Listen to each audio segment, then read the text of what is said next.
No goal today. Osimhen no goal today.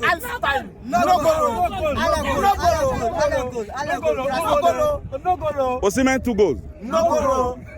No. Si Sadiq ou Boniface, si j'étais là, ils pouvaient marquer. Mais Osimhen, no goal today. No goal today. Demandez défense au. Dis la défense au. Osimhen, no goal today.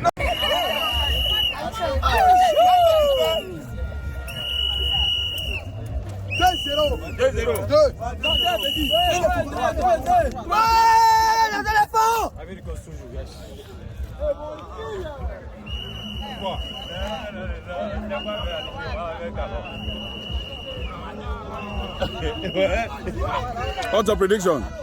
2-1. Who wins? Nigeria win. Great. Prediction. Prediction. 3-0.